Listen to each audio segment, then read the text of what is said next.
CBS Colorado presents Colorado Pride. Welcome to Colorado Pride. When it comes to the LGBTQ community, Colorado has made history with its laws, same-sex marriage, even being the first in the country to elect an openly gay man for governor. And that history is complicated. Once considered a hate state, it was illegal to be openly gay like me. It forced many people into secrecy or lose everything. From their jobs to their lives, everything was on the line, fueling unrest and sometimes violence between the community and police. That resistance would fuel another fight, one that would help Colorado evolve to become one of the most friendly LGBTQ+ states in the nation. To look forward, we have to look back to 1973 and a city council meeting that some people call Denver's Gay Revolt. I think the issue is the City Council has failed to accept its responsibilities to the gay community. Passionate and pointed words at a Denver City Council hearing. You would rather not have to realize that we are the people that elected you. We are the people that you meet on the street. We are the citizens of Denver. And it was the first instance in Denver's history in which the City Council and which Denver's LGBTQ community had ever engaged in political activism. At the time, it was illegal for anyone of the same gender to show any sign of public affection toward each other. Even holding hands could get you arrested. Denver police entrapped and rounded up mostly gay men based on nothing more than a conversation with undercover officers. My partner had to hear me say, "What the hell am I doing here in Denver? There's no gay liberation here." Jerry Garash, now 91 years old, reflected on that moment in history and its call to get to work. It was kind of in my blood. It was natural for me to be an activist for gay liberation. A year before the hearing, Garash, a civil rights attorney, along with his partner Lynn Tamlin, Mary Cesatelli, Jane Dundee, and Terry Mangan, formed the Denver Gay Coalition to fight back against this police harassment.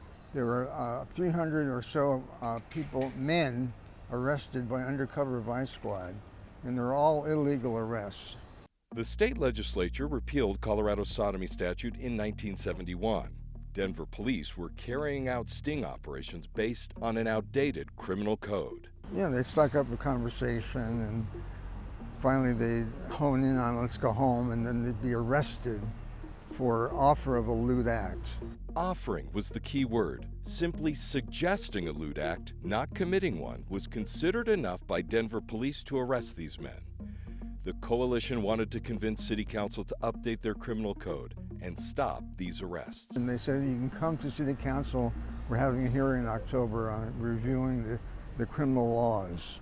They knew they were going to have to show up in large numbers to be heard. So the Gay Coalition put out the word. And on October the 23rd, 1973, this chamber was packed.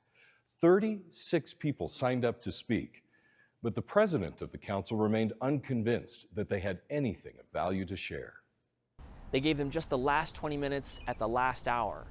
But because members of that committee, members of the City Council like Irving Hook or Caldwell, who was the first African-American city councilman, saw discrimination, they said, no, these people deserve to be heard. And heard they were, starting at 10:30 at night, one by one. Police harassment is not only unconstitutional, but very unwise and classist and sexist in nature. When Jerry Garash got to the mic, I'd like to present that slide at this point. I call it the obscene slide. And there was a little kerfuffle about that because he didn't want any obscene slides. You're not going to show them here. Well, they will not violate the law. I'm sorry. I'm the president of council. They will not be shown. This was the obscene slide, a play on words. Garash simply wanted to show data he considered obscene that revealed clear policing discrimination against the gay community. Mr. Chairman, hey, I'm sorry, honestly, but I think if they have something that is part of a case, they should be shown. The slide showed data from the city and county of Denver that revealed 100% of the arrests under the outdated section of the criminal code in question were gay men, And more than 99% of the complaints that led to arrests were coming from vice squad officers, not the general public. All of these arrests were based on conversation only, no lewd acts. I got to show it, and after I showed that, then that 30-minute rule evaporated, and we're able to speak about it for 2 hours. Public comment would last well past midnight, into the early morning hours. Story after story of discrimination and persecution they had suffered simply based on who they loved. When we share our stories, we empower others to listen to us. We imbue empathy within them. And more importantly, the politics over time begin to accept people like us. While nothing changed that night, the voices of these brave men, women, and allies had finally penetrated into the hearts of council members. They had found their voice, and it finally mattered. And that as a result of that hearing, the gay community got a shot in the arm and started organizing. In the following months, the Denver City Council repealed 4 laws being used by police almost exclusively to harass Denver's gay community. This marked the first time in the history of the United States that members of the gay community came together, forming a coalition, and lobbied city lawmakers to overturn anti-gay laws. And it initiated reform within the Denver Police Department. Next on Colorado Pride, how Denver police went from adversary to ally.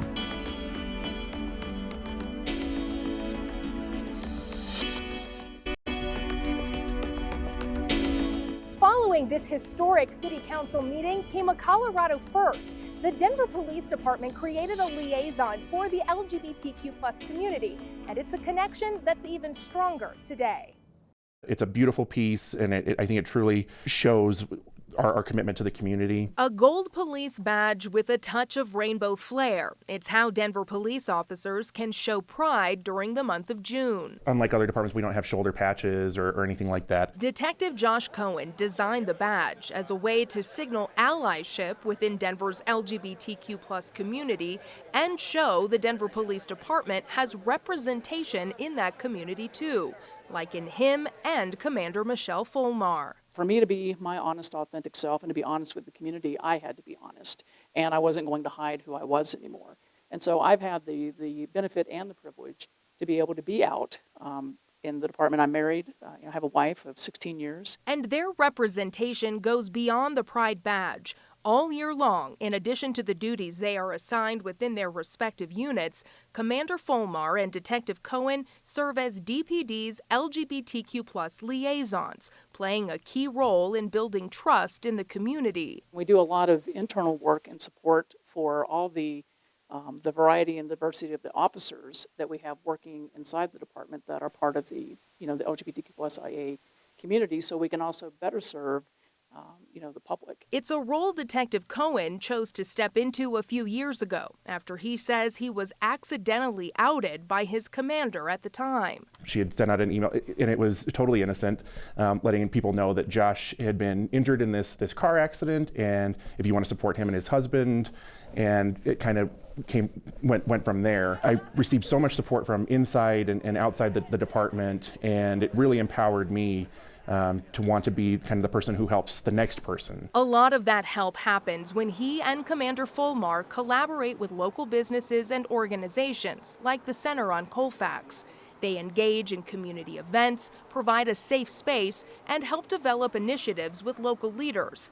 This is a far cry from how the department used to operate. There were multiple cases of these things. There were cases in which LGBTQ people were killed at the hands of the Denver police. During the 1960s and 70s, homosexuality was considered a crime, and Denver police went to extreme lengths to punish gay men. It was an ugly time in our history. One police tactic involved a bus called the Johnny Cash Special. It pulled up in front of different spots around town, especially here behind the state capitol, with promises of a concert.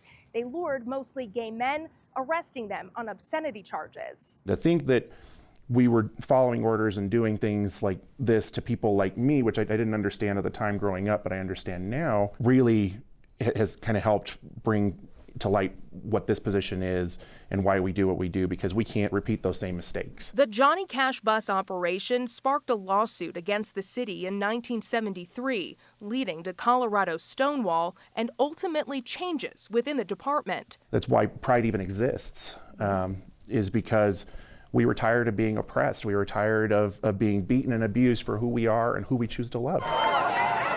Now, Denver police take part in the city's massive Pride Parade, the largest Pride celebration in the Rocky Mountain region, joining those who were once police targets, learning from history and building bridges to stronger community relationships. It's good to know your history, right? It's good to know where we came from, all the work and the good work and the steps that have taken to continue to move forward, and then where are we going? It's up to us to have the tough conversations as a community, and that we have to have conversations about where we feel comfortable talking with and engaging with those who are hired to serve and protect us. Conversations that may spark from simply seeing an officer wearing a Pride badge, or when given these small Pride-themed community coins as yet another show of solidarity, support, and progress. We know that in other parts of the country, things still continue to happen. But we are at the forefront of leadership and changing that and stepping forward. We want to hold hands with our community. We want to serve our community. We are inside trying to be the change from inside. While the streets were being monitored, the queer community had to seek refuge elsewhere. Coming up, the history of how gay bars became a sanctuary, much more than just a place for drinks and fun.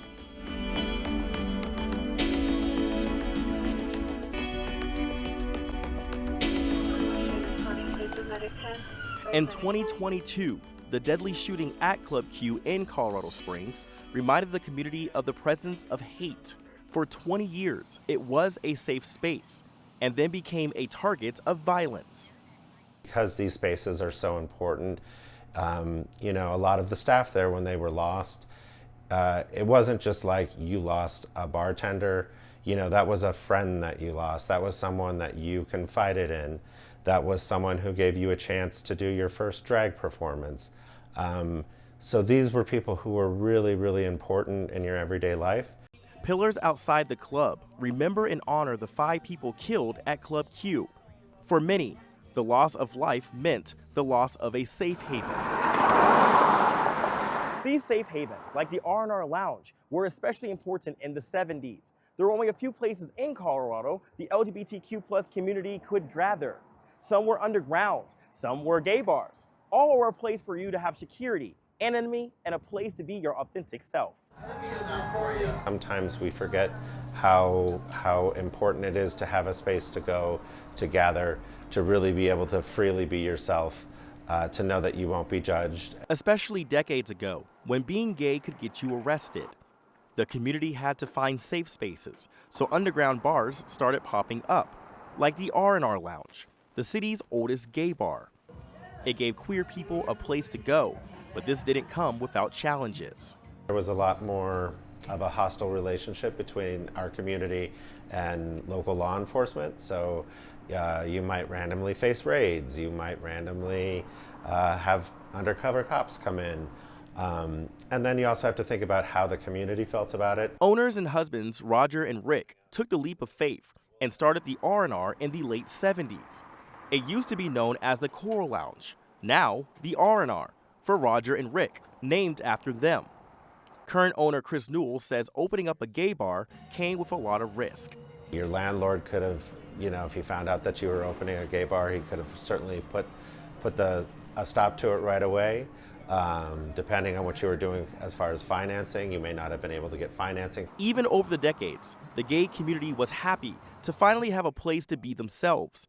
But if you got caught, people could lose their jobs, people could lose their livelihoods, you could be ostracized from your family. Even with the risk, people still needed a place to socialize, so they came to the RNR for freedom to be themselves. Gay bars typically didn't have windows to shield and protect its patrons, especially when kissing could get you arrested. I do feel like it has a kind of special spot in the community. This is much more of a place to come meet your friends, talk, connect, and just feel like you're part of a community. So the fight for equal rights and protections never stops. Newell says you have to thank those before us who risked their life to be out and proud. If your family does not accept you, your chosen family will. These are the people you find at your local gay bar, your safe spaces. The LGBTQ plus community has gone from living in the shadows to parading proud in the streets. Denver's Pride Fest started here at Cheeseman Park at a small gathering and has now grown to one of the largest in the country. In 2024, Denver celebrated its 50th year of Pride Fest. Christopher Sloan was at the heart of the effort. His name is on the permit for the first official parade in 1976. They said that we could have a march, and I told them that it was a civil rights march. I didn't tell them it was gay or lesbian. Why? Why didn't you tell them? I was pretty sure we wouldn't get it if I did. Mayor McNichols was not a real friend of the community. Things have changed, and now there are Pride festivals in all corners of the state. It's a point of pride for our state that these are so successful. Governor Polis is proud of how celebrating Colorado Pride has grown. I know for young people and people looking for community and family, they mean the world. And it's really exciting to have so many opportunities across our state and in Denver. Colorado has many firsts when it comes to LGBTQ rights. In 1975, Boulder County Clerk Clela Rorex issued one of the first same-sex marriage licenses in the country. After 5 more were granted, the Colorado Attorney General ordered her to stop, and they were deemed invalid. It wasn't until 2014, and almost 41 years after Denver's Gay Revolt, same-sex marriage was officially legalized in Colorado. You don't get to marry the same person over and over again. Fran and Anna Simon were the first same-sex couple to be granted a civil union in Colorado in 2013, and in 2014, the first to legally marry in Denver. Each stage, we had a little bit more protection, a little bit more recognition. But it really wasn't until the Supreme Court ruling that we could breathe our final sigh of relief. Even though same-sex marriage was legal, the state constitution still banned it. So it wasn't until the U.S. Supreme Court legalized same-sex marriage nationwide in 2015 that many couples could breathe a sigh of relief. Like so many others, the governor even had to wait to marry. We have 2 wonderful kids and a little dog, and we have a great family. Together now for about 19 years, he and his husband, Marlon Reese, finally exchanged vows in 2021. It wasn't even a possibility before that. I mean, I guess some people maybe went other places and got married and came back, but I wanted to make sure I could, be married at home with our friends and family. And earlier this year, the governor signed a bill officially removing language from our state constitution that banned same-sex couples to marry. A big step in securing LGBTQ plus rights. That we're a state where you can be who you are and be proud of who you are, regardless of where you're from or your racial background or identity or who you love. From hate to love, our state has evolved, where anyone can live their dream in what the governor calls a Colorado for all. It's a better place than it was. As a state, we have a lot of the right laws in place to protect people of all ages from being discriminated against, but I feel that the evolution of our culture towards celebrating a Colorado for all has really been the biggest factor moving us forward. Forward is the key word, but we still have a long way to go. We've seen struggle and resilience, violence and peace, hate and love, and all the work in between. But the LGBTQ plus community shouldn't do this work alone. That is why allyship is so important. We've come a long way together on this journey toward equal rights, and together we press forward in love.